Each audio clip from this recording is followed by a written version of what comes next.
Good morning. So before we start, I want to make sure you send me the herbal remedies that you wrote about.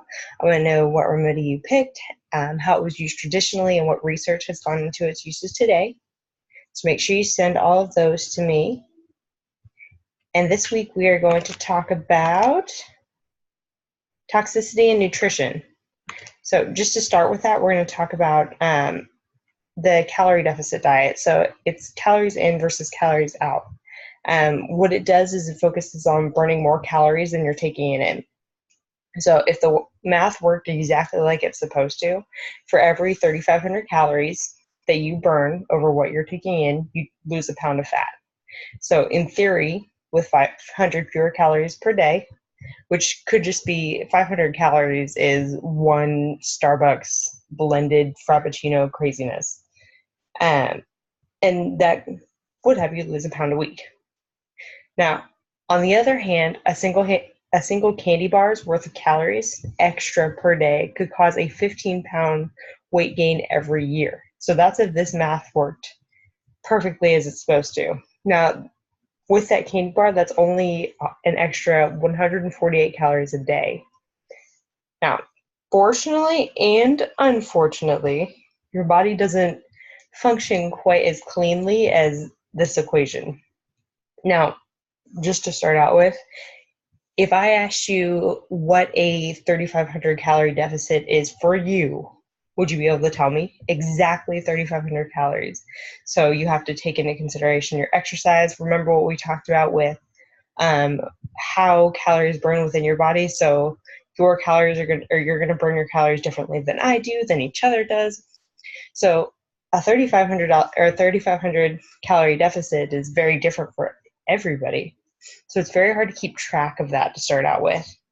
Now, just as an example, when we did my RMR, my body burns about 1,300 calories a day just to keep me alive.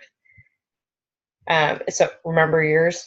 They ranged from mine, which was 1,300 calories, to I think Seth was a top one at almost 3,000 calories. Now, with that, you have to remember we got those from another equation. So it's not even like that was perfect for your body. We got that from a whole nother equation. So it was just based on your weight, and some of them take lean body mass into account, which are going to be a little more accurate, but we still didn't actually take anything from your body.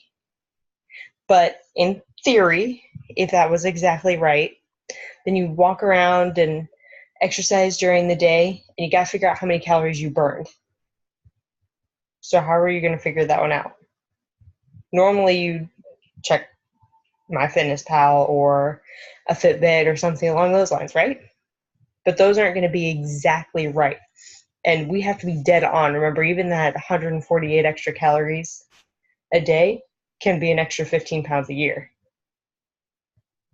But, and you also have to know what your food was as well. And different pieces of food can have different numbers of calories, and it could be a whole big mess. So it's really hard just to math all of that out to start with. But it makes it a little bit easier because your body regulates things a lot better than just being this little math equation. Now, when people try to do a calorie deficit diet, normally they're doing a nutrient deficit diet. So remember all those phytonutrients and those micronutrients that we need to survive? They normally come with macronutrients. So we need all those vitamins, minerals, phytonutrients, antioxidants, fiber, protein, fats, everything else that's associated with calorie intake. So we need all of those things. We just need them in different amounts. Now, we'll talk about this in a little bit because right now you're probably thinking this has nothing to do with toxicity at all. We'll talk about this in a little bit, why this has anything to do with toxicity in your body and anything along those lines. Now, when you look at the calorie deficit diet, you also look at rapid and unsustainable weight loss because people are extremely extreme. So if somebody tries to go for a 1,200 calorie diet, 800's got to be even better, right? Now, there have been people who go as low as 500 calories a day,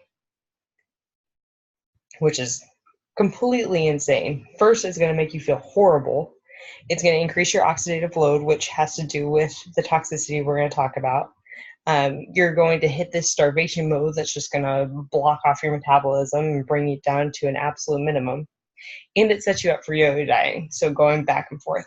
Now, manic exercise also has to do with toxicity because you're also increasing that oxidative load that we'll talk about. Now, stress is also a big thing with a calorie deficit diet because if you're trying to keep track of all this stuff, just talking about it, I'm a little bit stressed out. Think about actually doing it every day, all the time, trying to track all of this stuff. And then in the back of your mind, you know that you can't keep track of it perfectly. And if you don't have it dead on, then, I mean, what's the point, right? It is extremely stressful. I actually had a client a while ago who we struggled a lot with her because through the weekend, she would always lose weight. And then on Monday, never failed, she would gain it back. And after a couple of weeks, we realized it's because she was so stressed at work. Stress is a big thing when it comes to your body. And we talked about that a couple of weeks ago. Stress can make your life a whole lot more difficult. So putting this kind of stress on yourself, this completely unnecessary stress on yourself, does not help. Now, this is what we're going to talk about with your toxic load. So just moving on just a little bit about what is your toxic load. Now, just to start out with, I am not a fan of the word toxin. I think it's overused, and I don't think a lot of people really know what it means. It's kind of like the word chemicals. A lot of people use it to describe bad things that are around you, but you are made of chemicals. I am made of everything is made of chemicals. So it's just one of those buzzwords that irritates me a little bit, but we're going to talk about this because it's an easy word to use to describe all the nasties in our environment because they're everywhere. You get it from your air, your food, stress, water, cleaners, everywhere. Now, just for an example, conventional coffee, non-organic coffee, is very high in pesticides. The leading source of chlorinated pesticides is conventional beef. Second is dairy products. And then farm-raised salmon and catfish are also extremely high in them. There's also, I'm sure you guys have heard about gluten-free everything. There's also some evidence that people who don't have celiac disease, now non-celiac wheat sensitivity, is actually the pesticide that is on the wheat during processing. Wheat tends to not get washed very well before it gets put into breads or crackers or whatever wheat tends to get put into. It's actually in a lot of things. Wendy's burgers is a good example. They'll normally put either wheat or dairy in them. So it may not actually be the wheat or the gluten itself. It may be the pesticide that is used on it. Now, your body gets rid of all of these nasties because regardless of if you try not to come into contact with all of these, you're going to. There's no way around it. You're going to come into contact with environmental pollutants if you are anywhere near any source of human activity at all. If you go on a road, you're going to run into environmental pollutants. And your body does handle them fairly well. It gets rid of the toxins in your life through your liver. Your liver is your body's natural detox system. It actually works really, really well. A lot of people, when they'll talk about detox diets or detox programs, people say, well, you have a whole organ to do this.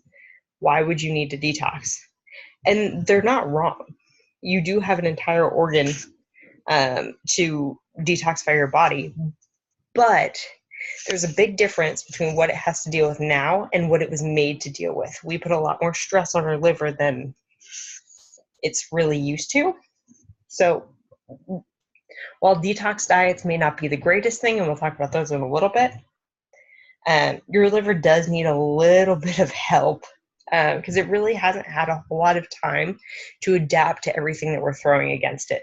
Some things if we really think about it, all of these, or a lot of these environmental pollutants and pesticides and herbicides and pollutants in our waters and cleaners and cosmetics, a lot of these have come up in the last 100 years. And in terms of our body evolving and adapting, That's really not a whole lot of time for your liver to be able to do that. So we do put a lot of stress on it, and while it does a great job, giving it a little help is not a bad idea. There's actually an association between more fat mass, which means being heavier, and a higher toxic load. So we'll talk about that in just a second, because we're going to talk about how toxins affect your health. So there's all kinds of ways that they do. So I want you to think of examples of how toxins may impact allergies. This one's kind of a given. If you look at any of these, if you experience any of these, you probably have a decently high toxic load. And we'll talk about what that means in a second. Now, for allergies, how might toxins and toxicity affect your allergies? It's an easy one. Environmental pollutants get into your system, irritate your immune system, makes it work in overdrive, triggers allergies. Same thing with asthma. Environmental pollutants irritate your lungs, triggers asthma. Autoimmune diseases, same way, very, very similar to allergies. Trigger the immune system, makes it work against you. You have an autoimmune disease. Cancers are a little bit different. It's basically getting down to your DNA and what turns the cancers, or the mechanism that turns your cell, lost my train of thought, and the word that I was looking for. I've got the big word for it, but I don't have the little word. The cell death, there we go. Mechanism that turns cell death on and off. That gets disrupted with a lot of environmental pollutants, and we're actually going to talk about those specifically in a minute. When that gets disrupted, set yourself up for cancer. Chemical sensitivities, very, very similar to allergies. Something bothers your system, you're going to react to it. Most of the time, you'll see it with cleaners, especially on your skin. That you can also see it in your lungs as well. And some under the skin issues can come up that we'll talk about a little bit too. Chronic fatigue is a little bit of a deeper one. That's going to be more things are really getting bogged down. So your liver's just handling too much, your body is handling too much, and you're just tired all the time because you just can't quite keep up. It's the easiest way to think about it is in terms of a cup. So if everything that you're being bombarded with, stress, environmental pollutants, medications, cleaners, if all of those are filling up your cup and you don't have the capacity to empty that cup, then it's going to eventually overflow. And we talked about that a couple of weeks ago in terms of disease. That's pretty much all diseases. That'll be where chronic disease comes in with toxins. Infections too. Diabetes, we're looking at type 1 as an autoimmune disease. Type 2, it's more if you're considering sugar a toxin. Fibromyalgia is chronic pain, and it goes along with the chronic fatigue and chronic infection. Infertility, we'll talk about that specifically too, because we're going to talk about how these toxins can affect your hormones. Mental disorders, they can affect how your brain works and give you a lot of brain fog, and obesity, and we'll talk about that too. Now, where do you pick up these toxins? The easy answer is everywhere. So you're going to pick them up from sulfates in your shampoo, pesticides in your produce, particulate matter from breathing in off the highway, some illness you're fighting. BPA comes from grocery store receipts. They're everywhere. Now, there's a lot of focus on smog and environmental pollution, so we're going to look more at the Environmental Working Group. We used their Dirty Dozen list a couple of weeks ago. We're going to look at the 12 worst endocrine disruptors that you're likely to come in contact with. All an endocrine disruptor is anything that messes with your hormones. When we talked about hormones, hormones affect everything in your body. Now, they control bodily functions, including weight loss, which is kind of important with what we're going to talk about. Now, BPA used to be in a lot of things. There's been a lot of extra awareness looking for BPA-free water bottles, but you still find it in canned foods. It's normally on the liner inside of cans, thermal paper, so in your receipts, and most plastics with the recycling label number 7. So if you see that little triangle that you normally associate with recycling, if there's a 7 in it, it has BPA. They considered for a long time that a large part of infertility in retail workers was actually because they were handling thermal paper receipts and absorbing BPA through their skin. And because they're picking it up all the time, they were getting this really, really high dose of BPA just from picking at the receipts. And that was enough to cause infertility. Now, dioxins accumulate in animal fats. So you're eating them with meats, butter, eggs, milk, anything that you're going to have some kind of animal fat with. Unless you're a vegetarian, they're pretty much unavoidable. They're actually also used with when paper is bleached with chlorine. It's a byproduct of it. Atrazine is an herbicide. You'll normally get it in water. The best way to lower this one is to get organic produce and drink filtered water. Not all filters remove atrazine. You have to make sure that it says on the package that it does. Phthalates are used to make plastic more flexible and breakable, or less breakable. And they're in plastic food containers, a lot of toys.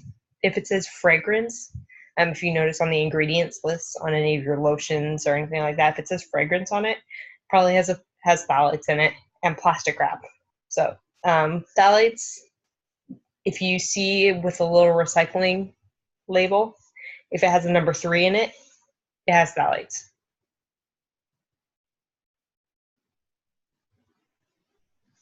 Now, perchlorate, it actually leaks into the water from industrial sources. So to cut down on the effects of perchlorate, you got to make sure you're getting plenty of iodine in your diet because it leaches iodine.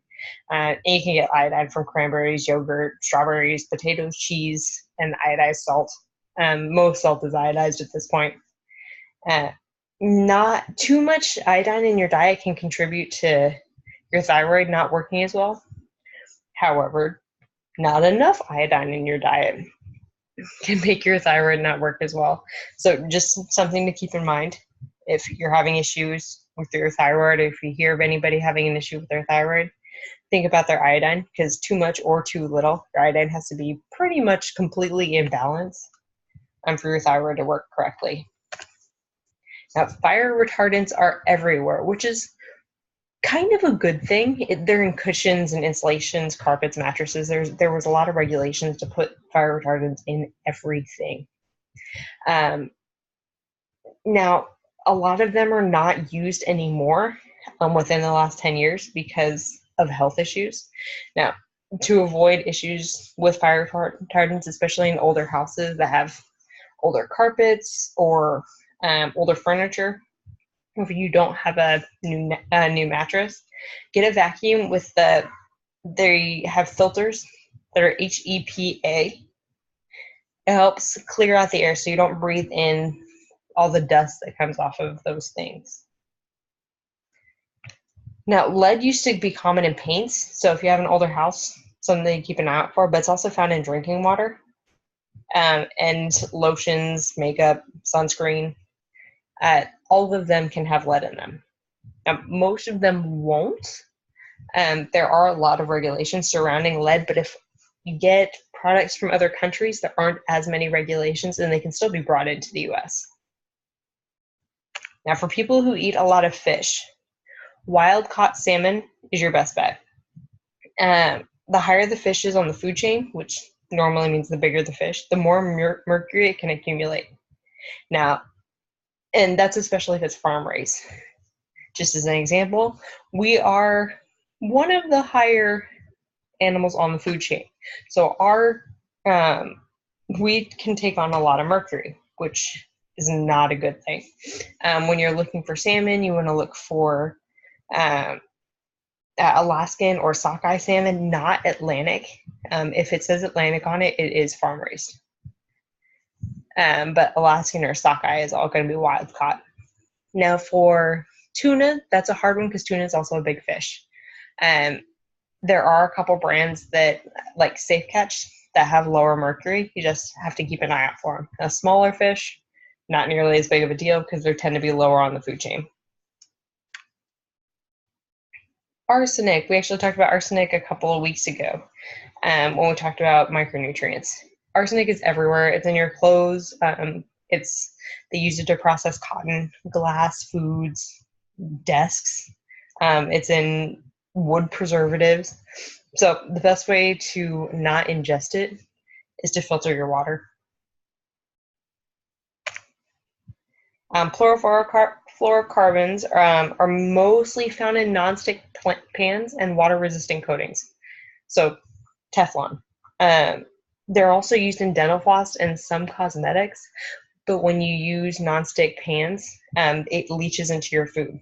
So using nonstick pans or anything that has PFCs in it, if it doesn't say PFC free, it has it. Probably a better idea not to use it. Organophosphate pesticides are pest killers. So just check which fruits and vegetables are covered with the most pesticide residue when they get to the store. So that Dirty Dozen list that we looked at a couple weeks ago when we talked about organics, that's the easiest way to avoid these. And then glycol ethers, they're in sunscreen, dyes, paint, soaps. They're very hard to avoid. They tend to hide as ingredients like 2-butoxyethanol and that train of thought again, methoxyteglycol in paints. Sometimes they're in cleaning products. They're always in brake fluid, sunscreen, cosmetic, dyes, soaps. It's in everything. But like I said, they're in a lot of things that are, they're going to hide in the ingredients list. So you'll see them, most of the time you'll see them, it'll say glycol as part of the word, not always. Sometimes it'll have ethanol as part of the word. So they're very, very hard to catch. Now, why do these make life more difficult? Why are we even talking about it? Why do you care? So remember how we talked about your body all dumping all the toxins into your fat cells? That's a bad thing. So your body doesn't want to hurt you. So it's going to, because your liver can't process all of these things efficiently, because they're, regardless of you trying to avoid them, you are going to come into contact with all of these. It's just going to happen. It's in, excuse me, all of our stuff. And they're completely unavoidable. So your body has to have another way to get rid of it. So it's going to dump it into your fat cells because it doesn't want to hurt you. So it tries to contain the toxins in there. Now, it does make it more difficult for you to burn those fat cells later. If you do burn those fat cells, it just dumps the toxins back into your bloodstream, and then your body freaks out because now it's reacting to that. You can see it in people who try to lose a whole lot of weight. They can get sick from illnesses that they had when they were kids. I had one client who would get mouth sores when she hit a certain point in her weight loss because she used to have them when she was 8. And they were coming back because her body had stored them in her fat cells and never actually got rid of the illness. It just stored it. And that is why toxins are an issue, because your body is not actually getting rid of them. It's just dumping them into your fat cells. That becomes an issue, especially when somebody is on a calorie deficit diet, like we talked about at the very, very beginning. They're not getting the phytonutrients and the antioxidants to actually get rid of these toxins.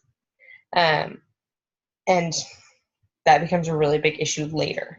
Now, it may not be an issue right then, but it does become an issue at some point when you're trying to lose weight or you get sick and you do start losing the fat because you can't eat. If you've ever been really, really sick and you have trouble eating, your body will dump those toxins into your bloodstream because you're losing weight and you're losing fat. Your body has to get energy from somewhere to help try to get you better, but it's just dumping the toxins into your bloodstream, which can make you sicker. Now, that's part of the reason why the phytonutrients are so important. So getting those colorful vegetables is extremely important to help your body try to get all of these out. Now, all of these issues just bring more into your body. Now, exercise is also a funky issue with these. Exercise increases your oxidative load. So oxidation is just your body processing these things. So if you're breathing, the process of breathing oxygen actually creates toxins that you need to get rid of. It's not a bad thing. It's like when you eat an apple and it turns brown. Your body's made to do that. Oxidation is really just your body aging. It's your cells aging. So not necessarily a bad thing, but not something you want to speed up. Exercise inherently increases your oxidation. However, as long as your body is prepared to take care of it, which we're going to talk about that later, then it's fine. It actually makes you stronger and helps you to lower your oxidative load. And it adapts to that oxidation and free radical accumulation, which becomes more beneficial than harmful.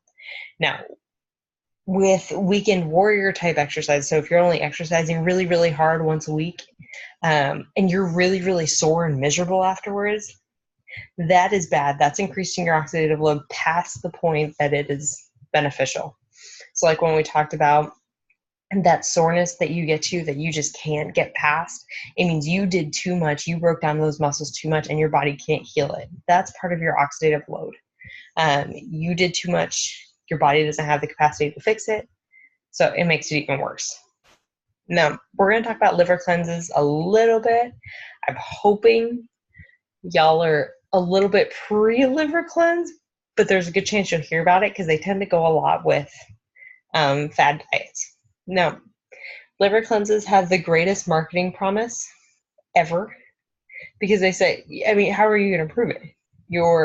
It talks about cleaning out your liver, which makes sense in our world. Your liver does actually need a little bit of a boost sometimes. Now, since your liver is your natural detox machine and it's really, really good at what it does, it is very hard to clean. Now, it works in 2 phases. Phase 1 is kind of like when you take the trash out to the curb on trash day. So your body's converting the toxins to a water-soluble form and then dumping it into the bloodstream so they can be eliminated. Now, with some toxins, that conversion actually makes them more dangerous. But normally that's okay because they're about to be picked up by the trash guy anyway, right? Phase 2 is the trash guy. He picks up the trash, takes it to the dump, which is, in this case, the toilet. Now, the problem with liver cleanses is that they boost phase 1 without boosting phase 2. So you're dumping all of that trash or these toxins onto the curb or your bloodstream. And what happens if you just dump trash onto the curb and nobody picks it up? It really starts to smell. It gets everywhere. It starts to blow away. And it becomes more of an issue. It's the same thing in your body. All of these toxins, some of them that have been made more dangerous, were just dumped into your bloodstream. Now, if they're not being eliminated, where does your body have to put them except for back into the fat cell? Now it has to reconvert them back into the fat soluble form to put back into the blood cell. It was basically a whole bunch of wasted effort.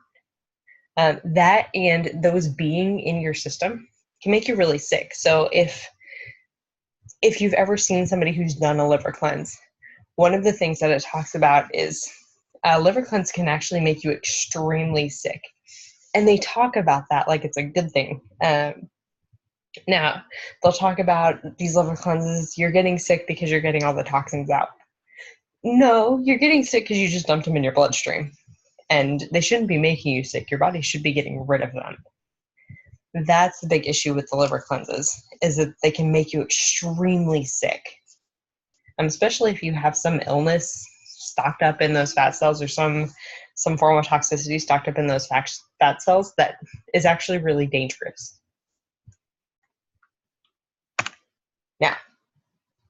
Now that this sounded extremely scary, and you have all these things working against you, and this has been one of the more negative classes that we've had. How are you supposed to fix it? How do you lower your toxic load? Now, we've talked a lot about lower carb diets because carbs don't really do a whole lot for us. They're easy energy, so you need them for certain things, but most people don't need a whole lot of them.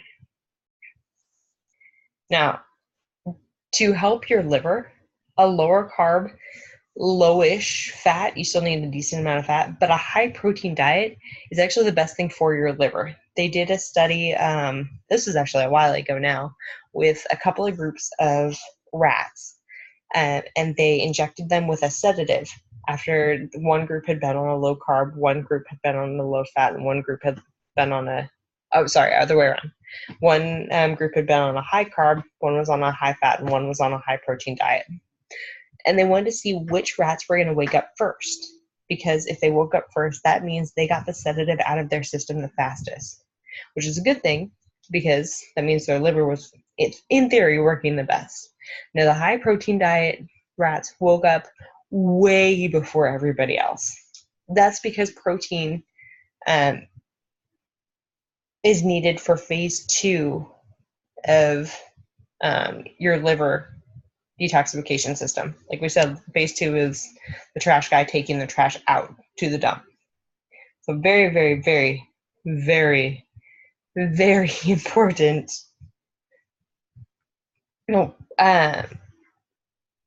Another issue with that is carbs tend to be a storage, or they trigger the storage hormones. So it's also going to take everything that your body doesn't like out of your bloodstream and store it. So kind of another issue with your toxic load, but not quite as much. We want to talk about more boosting your liver, making it work as well as you possibly can. Now, with that, you also can't skip out on your vegetables. We talked about you really, really need all of those phytonutrients, and the fiber is also a huge part of getting all the toxicity out of your system. Remember how we talked about the fiber can grab onto the bad cholesterol and take it out of your body? It does the same thing with toxins that it doesn't like. And so the fiber just really grabs onto anything your body doesn't feel like holding on to and shouldn't be holding on to, and it can help pull it out of your system. Now, you also need the antioxidants as a part of your diet. They help you get rid of all the nasties in your body, give you the capacity to release more. Remember we talked about that cup? Antioxidants help get some of the extra toxicity out of that cup so you can take on more, which is good because you're always going to be taking on more, but you want to be able to give yourself a boost. Now, this is easier said than done. Try avoiding some of the toxins in your life. And we talked about a couple of things, since some of them you know where to get, and a lot of them are going to come from your water. So having a water filter is one of the easier ways to avoid toxicities. Eating organic can also help, but like we talked about, that's kind of a hit or miss one. And looking at the Dirty Dozen list that we also talked about can help too, because those are going to be the ones that are more pesticide laden. So they're going to have those going back too far. The organophosphate pesticides, those are going to be the ones that you're avoiding mostly with the organic foods. Getting regular exercise also really, really helps lower the toxic load. Like we talked about, if you're doing too much too fast and you are getting exhausted and you're sore and miserable, you're already increasing your toxic load and that oxidative load. If you are getting regular exercise and you actually feel good about your exercise and you feel good afterwards and it's actually making you feel like you've done something, and you can be sore, you shouldn't be miserable afterwards. So trying the weekend warrior exercises don't help you very much at all. Now, another one, and I can't stress this one enough, leave your liver alone. Other than doing all these things to help lower your toxic load and help boost your liver and help it function like it's supposed to, so getting enough protein, getting the vegetables that you need, getting the antioxidants and the phytonutrients and the fiber, don't do liver cleanses, please. Like I said, they're really going to focus on the phase 1 system. If you want to know more about phase 1 and 2 and which nutrients specifically help each of those, let me know. We can talk a little bit more about it. But most of the time, your liver is probably going to do its job. It's going to be more you picking the outside pieces that you need to help it. For the most part, if you leave your liver alone, it's going to do its job, but help it by supporting it in other ways. Now, to do that, you have to do it consistently. You can't treat a healthy lifestyle like a diet. And I tell this to everybody all the time, and I want to stress it to you guys because we've been together for 12 weeks now, and we've talked about all kinds of topics that have to do with this, and we've talked every week, and you've done homework every week to try to fit this, make it a lifestyle and not just extra homework or something silly. It is a consistent lifestyle thing. It's not a diet that a lot of people make it. It's not just a 12-week or a 1-week thing. It's got to be consistent, and that's really what's going to make the difference. All right, real quick, go over what we talked about. What are toxins?